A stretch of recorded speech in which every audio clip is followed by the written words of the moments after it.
आपको काम करना होगा। अच्छा, एक और चीज़ है इस समय ना मार्केट में, एक चीज़ जो हावी हो रही है मार्केट पर, वो है ग्लोबल अनसर्टेनिटी। अब देखिए बहुत जगह ये बात चल रही है कि आज या कल में शायद शायद यूएस ईरान पर एक फुल फ्लेज्ड अटैक कर दे।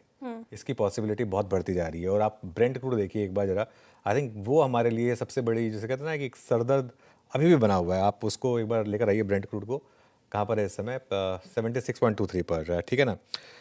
तो दिक्कत क्या है कि हाइस पे मार्केट टिक नहीं रहा है, लेकिन लो ऐसा भी नहीं कि मार्केट ब्रेक डाउन कर रहा है। अब आज निफ्टी ने लोअर लो बनाया कल के मुकाबले, और अब वो 24,700 का लेवल बहुत क्रूशियल है, क्योंकि लोअर लेवल पे डीआई की बाइंग आती है, और डीआई की बाइंग इसको मार्केट को बहुत ज़्यादा नीचे भी नहीं गिरने दे रही है। तो ये एक इशू है यहाँ पर। और निफ्टी और बैंक निफ्टी की बात करेंगे हम लेवल्स की, लेकिन इस समय मेरे ख्याल से अगर आप इंडिविजुअल स्टॉक स्पेसिफिक रह रहे हैं तो वहाँ आपको ज़्यादा पैसा बनता हुआ दिख रहा है शेयर। बिल्कुल। और दूसरी तरफ स्टॉक स्पेसिफिक तो रहने चाहिए मार्केट में। जिस तरीके से मिड कैप और स्मॉल कैप में आज बिकवाली शुरुआत में रिकवरी दिखाने की कोशिश की थी, लेकिन फिर जाते जाते ये भी फिसला है। 0.25% की गिरावट यहाँ पे भी देखने को मिल रही है। वजह क्या रही है? घबराहट, जियोपॉलिटिकल टेंशन ही है, या फिर क्योंकि पेन ज़्यादा परसिस्ट करता गया तो यहाँ पे भी मुनाफा वसूली? नहीं देखिए, मिड कैप और स्मॉल कैप में श्रेया, अभी भी मैं यही कहूँगा कि एडवांस डिक्लाइन अगर आप देखें तो ठीक ठाक है, इतना ख़राब नहीं है। और अभी भी आपको इंडिविजुअल स्टॉक्स में अच्छी थीम मिल रही है। देखिए मार्केट का रिस्क जब आएगा, मिड कैप कब आउट परफॉर्म करते हैं, जब आपकी डाउन साइड प्रोटेक्टेड हो। अगर इंडेक्स में एक लेवल के बाद डाउन साइड ओपन हो जाती है तो मिड कैप और स्मॉल कैप फिर आउट परफॉर्म नहीं कर पाते हैं। मिड कैप और स्मॉल कैप का आउट परफॉर्मेंस करने का तरीका तब होता है जब आपको एक ये ना दिख रहा हो कि ये दिख रहा हो कि भाई निफ्टी ब्रेकआउट नहीं कर रहा है, लेकिन ये कॉन्फिडेंस भी हो कि निफ्टी क्रूशियल लेवल्स नहीं तोड़ रहा है। तो अब तक हमारे पास ये कॉन्फिडेंस था कि चाहे जो भी हो, निफ्टी 24,700, 24,750, 24,800 ये नहीं तोड़ रहा है।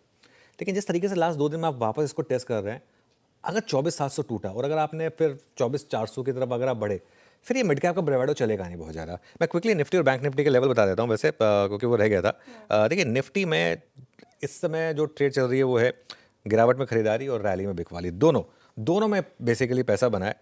और जब तक ये रेंज इंटैक्ट है तब तक आपको लोस पर खरीदना है और हाइस पर बेचना है। ये एक इंटरेस्टिंग चीज़ रहेगी। 24,700 के नीचे या फिर 24,950 के ऊपर, यहाँ पर अगर आप निकले तभी आपको बड़ा ट्रेंड मिलेगा। और जहाँ तक निफ्टी बैंक की बात है, निफ्टी बैंक में क्लियरली आज एक साबित होगी बात कि 56,000 अब इतनी आसानी से वापस नहीं टूटेगा, और 55,500 ये लो भी बहुत क्रूशली इंटैक्ट है।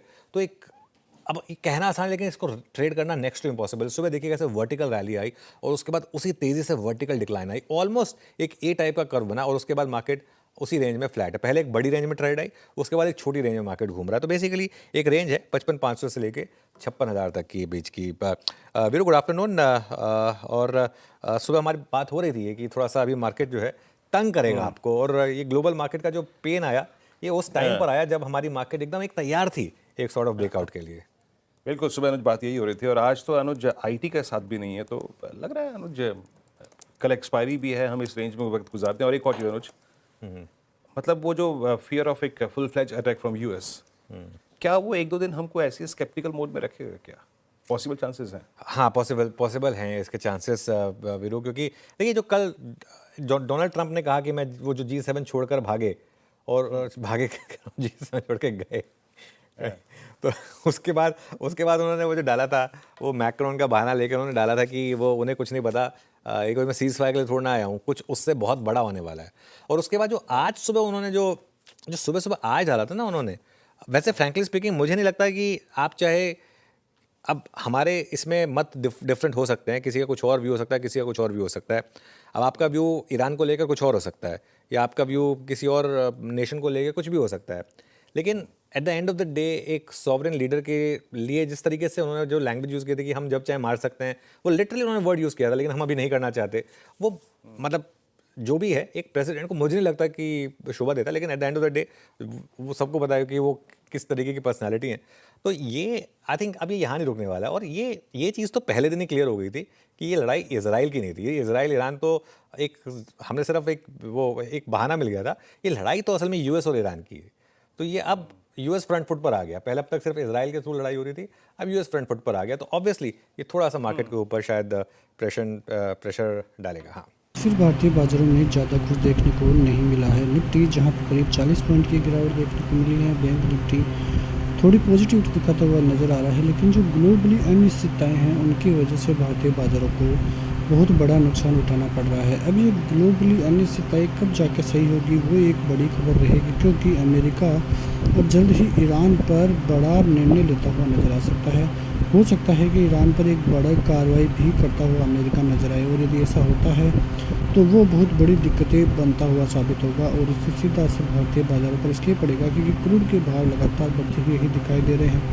$76 के लगभग जो है क्रूड होता हुआ दिखाई दिया है, जो कि 70 से नीचे था। वो इस युद्ध के कारण इतनी संभावनाएं इसकी रेट में बढ़ती हुई दिखाई दी है, और उसका सबसे बड़ा कारण भारतीय बाज़ारों पर बढ़ता हुआ नज़र आ रहा है। अब देखना यह है कि क्या भारतीय बाज़ारों में इसका पूरा इम्पैक्ट पड़ेगा, क्योंकि आज निफ्टी 24,800 के लगभग बंद होता हुआ दिखाई दिया है। एक बार तो गिरावट 750-760 तक बढ़ती हुई दिखाई दी थी, लेकिन फिर से वहां से रिवर्सल भारतीय बाज़ारों में अच्छा खासा देखने को मिला है। अब जो मेन सपोर्ट जोन है वो कल भी हमारा 24,700 था, और अभी भी 24,700 ही इनिशिएट है, और यदि एक बार 24,700 टूटता है तो दिक्कतें भारतीय बाज़ारों के लिए फिर बढ़ती हुई नज़र आ सकती हैं। वही बैंक निफ्टी जहां पे 55,000 का सपोर्ट जोन और उससे ऊपर 56,000, 56,200, 56,500 तक के टारगेट देखने को मिल सकते हैं। कल निफ्टी में भी 24,700 के सपोर्ट जोन के साथ 25,100, 25,250, 25,500 तक के टारगेट जो है रखकर ही हम चलेंगे। आज भी निफ्टी में लो बनता हुआ दिखाई दिया है, लेकिन एक बात गौर करने वाली है कि बाजार यदि 24,700 का लेवल तोड़ता है तो बाजार सीधे 24,500 आता हुआ दिखाई देगा, और 24,500 भी टूटता है तो फिर निफ्टी के लिए दिक्कतें बन सकती है। कई विशेषज्ञ अलग ही कहते हुए नज़र आ रहे हैं। कई विशेषज्ञों का मानना है कि बाजार पहले 27-30 हज़ार नहीं जाएगा, पहले 20,500 जाएगा, लेकिन कई विशेषज्ञ ये भी कह रहे हैं कि बाज़ार में अभी भी माहौल पॉजिटिविटी का ही है। जो ग्लोबली अनिश्चितताएं हैं उनकी वजह से बाज़ार को घाटा उठाना पड़ रहा है, वरना FIIs भी अब धीरे धीरे भारतीय बाज़ारों की तरफ ही चलना चालू हो गए हैं। FIIs की तरफ से बात करें तो FIIs में कल भी 1,000 करोड़ से ज़्यादा की बाइंग देखने को मिली थी, और आगे भी यदि ऐसी बाइंग FIIs करते हैं तो वो भारतीय बाज़ारों के लिए काफ़ी पॉजिटिव साइन देखने को मिलेंगे। अब देखना ये है कि क्या भारतीय बाज़ारों में ग्लोबल अनिश्चितता के कारण गिरावट होती है, क्या अमेरिका ईरान पर युद्ध करता है, और यदि युद्ध करता है तो वो दिक्कतें भारतीय बाज़ारों के लिए ज़बरदस्त तरीके से बढ़ती हुई नजर आएगी, और इसका खामियाजा ग्लोबली सभी देशों को देखने को मिलेगा। अमेरिकी बाज़ारों पर भी इसका जो है इम्पैक्ट पड़ता हुआ दिखाई देगा, और भारतीय बाज़ारों पर भी इसका इम्पैक्ट पड़ता हुआ दिखाई देगा। तो ये सभी चीज़ें भारतीय बाज़ारों के लिए काफ़ी इंपॉर्टेंट साबित होने वाली है, इसलिए आप बाज़ार पर नजर रखिए। तो नेक्स्ट वीडियो में है, तो तक के लिए जय हिंद।